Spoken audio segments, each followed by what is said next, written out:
1961 expansion. The league was still crawling out of its early chaos, and this expansion showed they were serious about becoming a nationwide operation. They were looking at Chicago like it was a golden ticket, a city that had been left high and dry since the Chicago Stags disappeared back in 1950. The NBA wanted fresh markets, more cash, and a way to shut down the ABL's annoying attempts to grab attention in places like Chicago and Los Angeles. Toss in the fact that television deals were starting to brew, and they needed more teams to sell that big-time image. The Chicago Packers came to life under David Traeger and Sidney Schmuckler, coughing up about $150,000 to join, and the name Packers was a pretty lousy attempt to play off Chicago's meatpacking past. Unsurprisingly, fans did not exactly fall in love with it. The expansion draft rolled around, and predictably, teams tossed their leftovers into the pool. The Packers grabbed 10 players, but let's be honest, they were mostly scraping the bottom of the barrel. Big names? Not really. Veterans past their prime? Absolutely. Role players like Dave Piontek and Woody Salisbury were supposed to somehow spark excitement. They even scooped up Slick Leonard, who, while not doing much on the court, later made his mark coaching elsewhere. It was a patchwork roster, heavy on big men, light on guards, and almost allergic to scoring punch. No territorial picks for Chicago either, which felt like a slap in the face. Considering how much it could have helped them land local talent, at least the regular draft gave them Walt Bellamy, a 6'11" beast from Indiana. Bellamy was a monster right out of the gate, pumping in over 30 points a game and grabbing 19 rebounds, single-handedly dragging this team to any form of respectability. Their first season? Brutal. They limped to 18 wins and 62 losses, dead last in the Western Division. The International Amphitheater, their so-called home, was an echo chamber with around 3,000 fans per game. Nobody was thrilled to watch the Packers get steamrolled nightly. Bellamy gave everything, but with little support and sloppy defense, they were just target practice. The expansion did stretch the league to 9 teams, making schedules awkward, but it carved out a path for future expansions, proving the NBA could plant seeds even if they took years to bloom. Sure, the Packers flopped, but they laid groundwork that Chicago and the league built on later. 1966 expansion. The league finally got serious about fixing its numbers, and Chicago got another shot at pro basketball after the ugly mess with the Packers. This time, they introduced the Chicago Bulls, the 10th team in the league, and the timing could not have been better. Chicago was a massive market, loaded with sports fans, and the NBA was not about to let another rival league swoop in. The Bulls arrived just in time, giving the league a balanced 10 teams and a much cleaner schedule. Ownership this time around came from Dick Klein, a Chicago businessman who actually understood the city. His group paid a staggering $1.6 million, miles ahead of what the Packers shelled out years earlier. The money got split across the other 9 teams, making the owners way happier than they deserved to be. Thankfully, Klein had the sense to pick the name Bulls, leaning into Chicago's meatpacking history, and thankfully dodging awful choices like Matadors. The expansion draft rolled out with predictable strategy. Every team protected 7 players, which left the Bulls with leftovers but not total scraps. They picked 10 players, and while they did not land superstars, they managed to snag some gems. Jerry Sloan stood out right away, a hard nose guard with a mean streak on defense and a motor that never stopped. Guy Rogers came in as a playmaker, racking up assists like it was second nature. Bob Boozer, another smart pickup, gave them scoring punch and some rebounding to keep things respectable. Their regular draft gave them Dave Shellhays, a depth piece more than anything, but they made moves to round out the roster. They signed Flynn Robinson, who chipped in offensively and pulled off a few trades, including grabbing Jim King to help their shaky backcourt. Johnny Kerr stepped up as head coach, smartly hanging up his sneakers to focus on the bench. With his local roots and solid understanding of the game, Kerr actually got the most out of this ragtag group. The Bulls played their first season in the same gloomy international amphitheater that doomed the Packers, but somehow pulled a much better crowd. They averaged around 4,500 fans. Not earth-shattering, but way better than before. Even better, they surprised everyone by grinding out 33 wins and sneaking into the playoffs. The first expansion team to pull that off. Sloan and Rogers carried the load, with Kerr's coaching keeping them competitive even when things got ugly. Chicago finally felt like an NBA town again. The Bulls avoided the mistakes that buried the Packers and laid down real roots. By grabbing gritty players, avoiding disastrous branding, and at least trying to engage the fans, they turned the expansion from a punchline into a foundation. This move did not just fill out the standing, it helped steer the league toward real growth. By the way,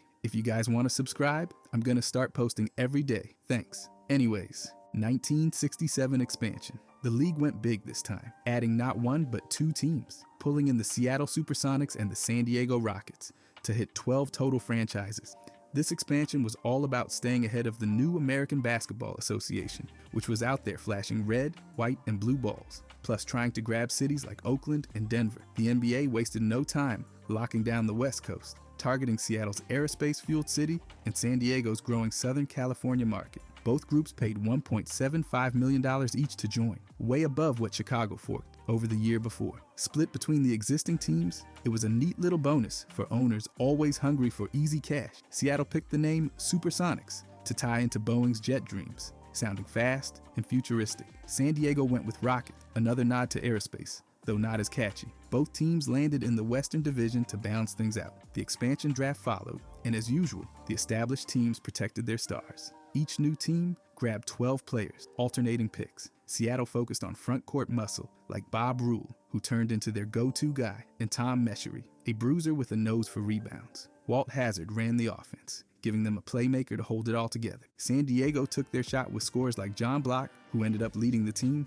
and Jim Barnett, a crafty guard who knew how to find his spots. Toby Kimball helped on the boards, but even with hustle guys, their lineup was thin. Neither team snagged a future superstar, but they found serviceable players to keep things afloat. Neither squad got special treatment in the regular draft. Seattle's pick brought in Al Tucker, a decent forward, while San Diego landed Pat Riley, who'd eventually be a coaching legend. They also scrambled through free agency, picking up guys to fill gaps. But depth was an issue from the start. Coaching was a mixed bag. Seattle went with Al Bianchi, trying to build a defense-first team, while San Diego chose Jack McMahon, who pushed an up-tempo style but got crushed by injuries and a short bench. Seattle played in the Seattle Center Coliseum, pulling about 5,000 fans a game. Not bad for a brand new team. San Diego struggled worse, barely drawing 3,500 at the San Diego Sports Arena, and they were already overshadowed by the Lakers just up the coast. Seattle ended their first season with 23 wins, while San Diego limped to just 15.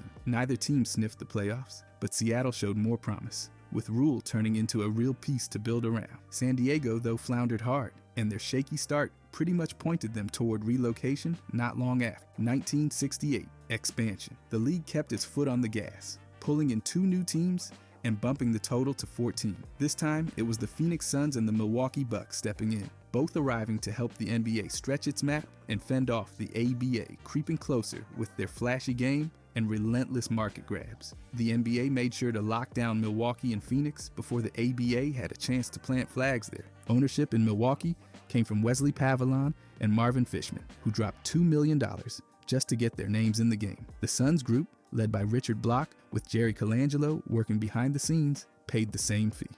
The money got spread across the 12 existing teams, and you can bet the owners were thrilled about it. Milwaukee picked Bucks for its ties to Wisconsin's hunting culture, while Phoenix rolled with Suns, a perfect nod to their blazing desert home. The expansion draft followed the usual pattern. Teams protected their top 7 players, forcing Milwaukee and Phoenix to work with what was left. The Bucks went after size and experience, grabbing Wayne Embry and Fred Hetzel to hold down the front court. They also snagged John McLaughlin, who turned out to be one of their smartest picks, and Guy Rogers, a crafty playmaker they later flipped for Flynn Robinson to boost scoring. Phoenix, meanwhile, went hunting for firepower. Dick Van Arsdale became their go-to guy right away, lighting up the scoreboard and giving fans something to cheer about. They tried to hold on to Gail Goodrich, but the Lakers yanked him back through a quirky rule that let them reclaim him. Phoenix patched the hole by signing Jim Fox, but Goodrich's loss stung. Neither team got lucky in the draft lottery for the top pick, losing out to San Diego, who took Elvin Hayes. Milwaukee ended up picking 7th, landing Charlie Paulk, while Phoenix grabbed Gary Gregor with the 8th pick. Both rookies were fine, but neither moved the needle much.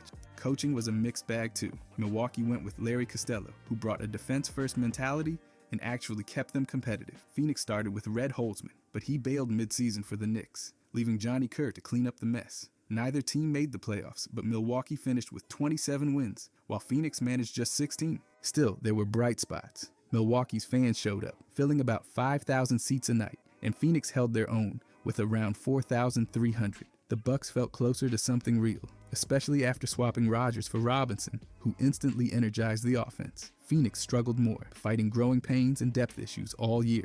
This expansion laid the tracks for big things ahead, with both teams learning fast and setting themselves up for better days.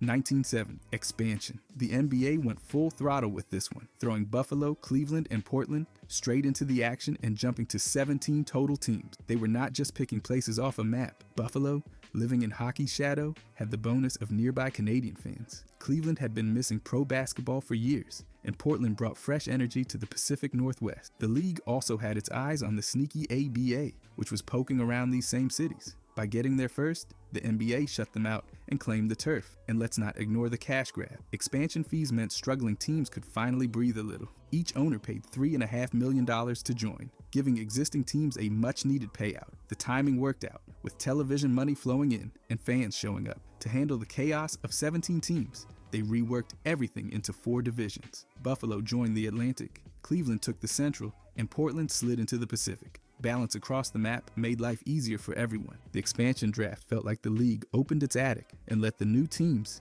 dig through the boxes. Existing teams protected 7 players, so stars like Kareem and Jerry West were never in danger. Portland got the first swing, followed by Cleveland, then Buffalo. Each of them picked 11 players, with no team losing more than 1 player to each expansion squad. Teams were not shy about leaving behind aging vets and contracts they were desperate to unload. Buffalo grabbed players like Don May, who could score in bunches, and Herm Gilliam, a solid, all-around guard. Cleveland picked up Butch Beard, a young and promising guard, and Walt Wesley, who gave them a decent big man presence. Portland, meanwhile, found some firepower in Jeff Petrie, a scoring machine, and Rick Adelman, who later turned into a brilliant coach. None of these teams pulled in a superstar center, but they were smart about balancing their lineups and looking for upside wherever they could find it. The owners running these new squads brought plenty of personality. Buffalo's Paul Snyder wanted to capture some of the city's blue-collar energy. Cleveland's Nick Milletti saw an opportunity to build excitement in a city more focused on football. Over in Portland, Harry Glickman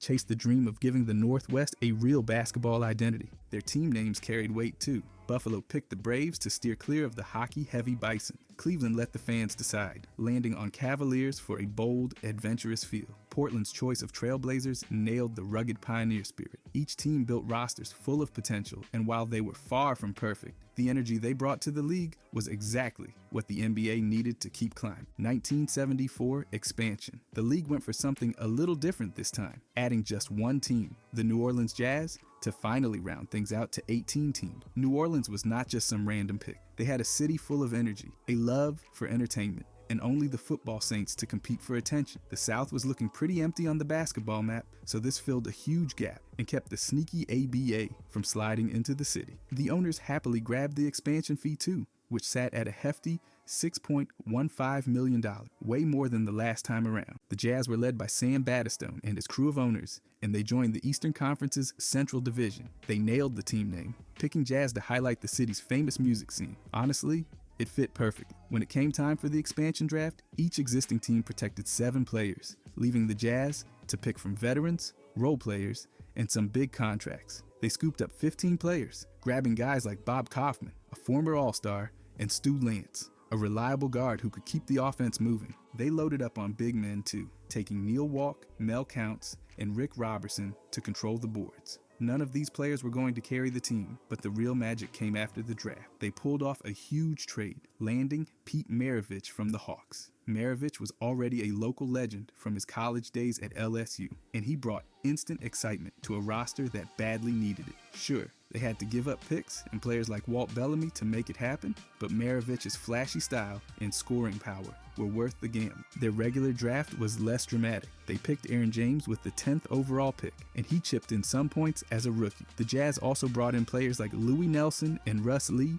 to fill out the bench, though none of them really moved the needle. On the sidelines, Coach Scotty Robertson tried to pull this mix together, leading them to a 23-59 record in their first season. Not pretty, but expected. They played most of their games at the Loyola Fieldhouse, averaging about 5,000 fans per game. Not massive, but solid for a brand new team. The Jazz fought hard, and even though the wins were rare, Maravich gave fans a show every night. His ball handling and scoring gave the franchise life, even if the roster around him felt like spare parts. New Orleans might not have kept the team forever, but they sure made the start exciting. 1976 expansion. This was not just another expansion, this was the big one. Instead of just adding a new team, the NBA swallowed up 4 from the ABA: the Denver Nuggets, Indiana Pacers, New York Nets, and San Antonio Spurs. Right away, the league jumped from 18 to 22 teams, and they did not have to waste time with an expansion draft because these teams were already built. They came in with full rosters, loyal fans, and actual histories, which made this whole process way more dramatic than the usual expansion playbook.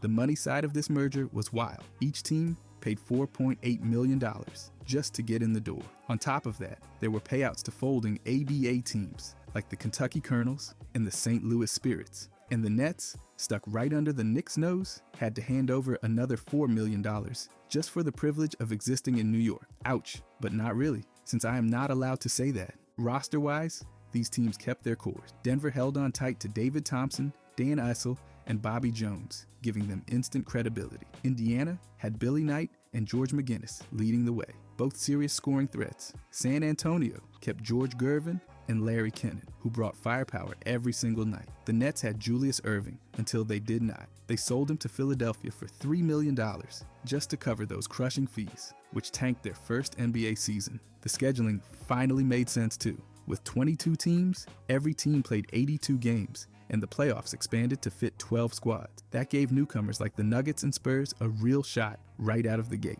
Denver made the playoffs immediately, with Thompson dunking on everybody and Issel keeping things steady. The Spurs, led by the Iceman's smooth scoring, also reached the postseason, while Indiana fought hard but missed the cut. The poor Nets, meanwhile, stumbled to the basement after letting Irving walk. Fan support was pretty solid for these teams. Denver packed in about 12,000 per game, while San Antonio averaged around 8,500. Indiana, always basketball crazy, managed over 9,000 fans a night. The Nets struggled to pull in crowds, especially with the Knicks hogging attention across the river. Even so, the league got stronger. The ABA's fast pace, wild offenses, and explosive talent instantly juiced up the NBA style. This move did not just grow the league, it seriously changed it. With high-flying stars, bigger markets, and more competition, the NBA came out of this merger looking like a true heavyweight. 1980 expansion. This time, the NBA decided to take its shot at Dallas, and honestly, it made perfect sense. The city was booming, full of cash, and the league wanted to plant its flag deep in Texas.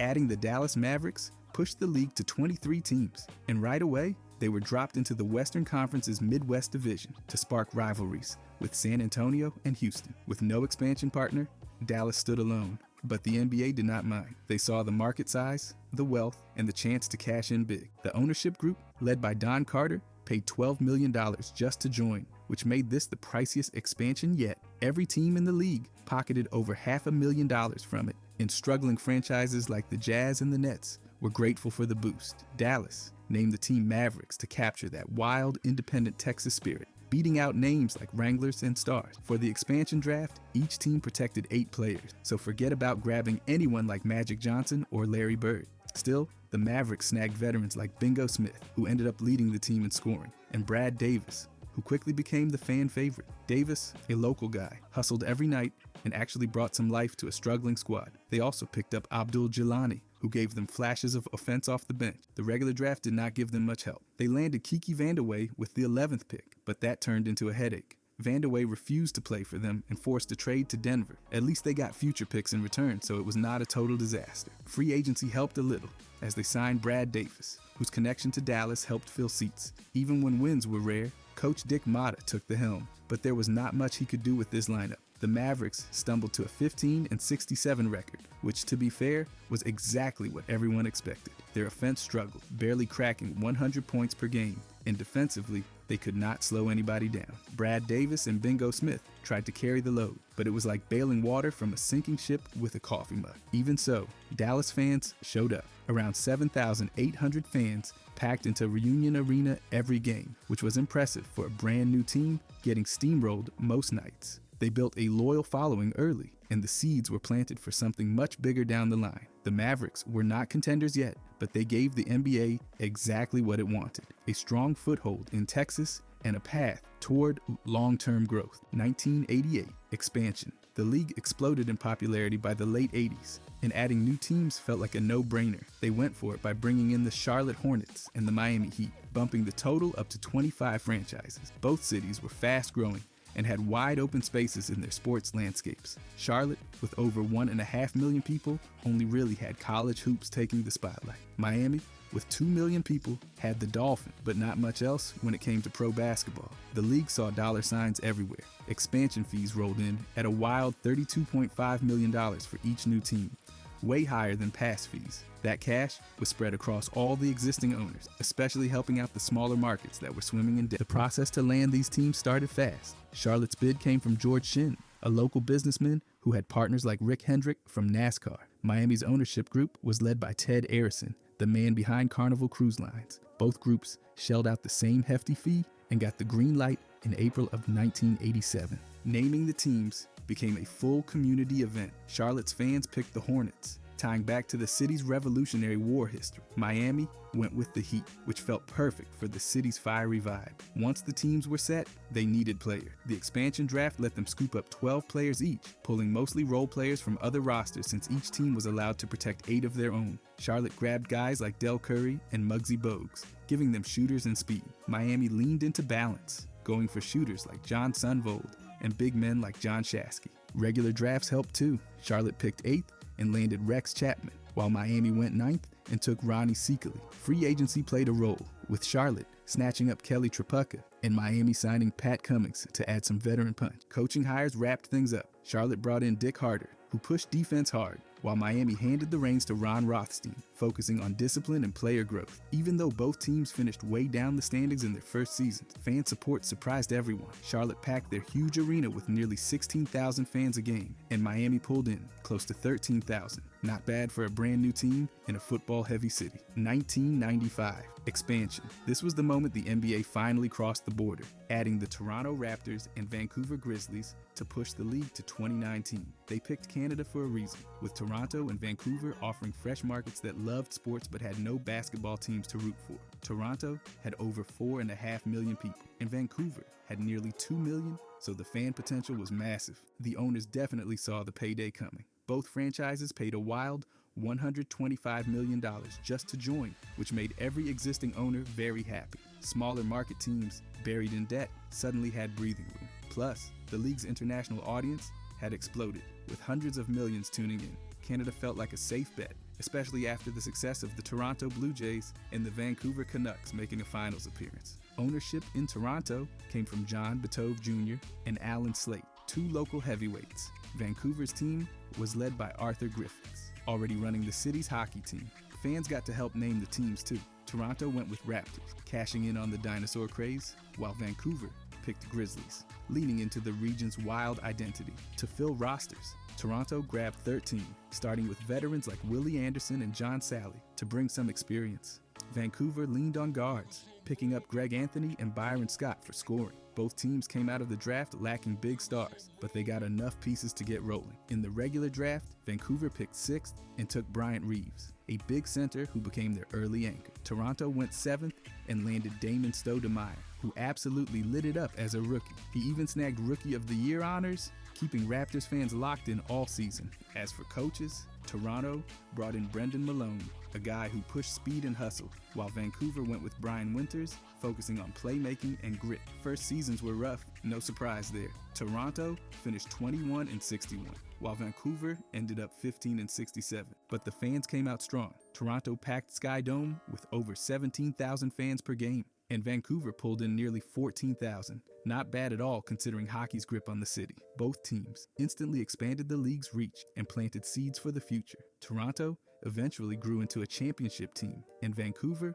even after relocating to Memphis, carved out its place in the league. This expansion was not just about adding teams, it pushed the game into new territory, setting up global growth that's still paying off. 2004, expansion. The league finally filled out its map by bringing the Charlotte Bobcats back into the mix, pushing the total to 30 teams. Charlotte had lost the Hornets 2 years earlier, and it stung bad. Fans were still hungry for basketball, and the NBA saw a perfect chance to cash in on that loyalty. Charlotte was a growing city, packed with hoops passion, and the league was riding high with stars like LeBron James and Shaquille O'Neal lighting things up. The expansion fee was huge. The Bobcats paid $300 million just to join, which dropped a sweet $10 million into each owner's pocket. That kind of money helped small market teams clear their debts and make some moves. Charlotte's fans showed up early, pledging over 14,000 season tickets before the team even played a game. They weren't letting this team slip away like the last one. Robert L. Johnson, the founder of BET, led the ownership group, becoming the league's first black majority owner. He even brought in Michael Jordan as a minority partner,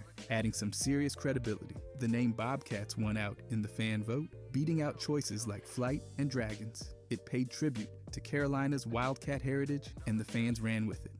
The Bobcats snagged 19 players, with Gerald Wallace from the Kings turning out to be a steal. He became their defensive anchor right away. Primoz Brizek stepped in at center, surprising everybody by becoming a double-double threat. They also picked up Jason Capono, a sharpshooter who gave the offense some life off the bench. In the regular draft, they held the second overall pick and grabbed Emeka Okafor. He was a monster in year one, locking down Rookie of the Year and controlling the paint with authority. They filled out the roster with savvy signings like Brevin Knight, who ran the offense, and Keith Bogans to give the wings more depth. The Bobcats struggled, finishing 18-64 in their first season. But honestly, no one expected a miracle right away. What mattered was the city's energy. They averaged over 14,000 fans per game at Charlotte Coliseum, proving the hunger for basketball was alive and well. Okafor and Wallace gave the team a real foundation, and with strong fan support, Charlotte's second shot at pro hoops felt promising. This expansion wasn't flashy, but it hit exactly where it needed to. Charlotte reclaimed its place on the NBA map, and the league finally had its clean, even 30 teams. If you enjoyed this, I'm going to be posting a lot here. I would greatly appreciate it if you could subscribe. Thanks for watching.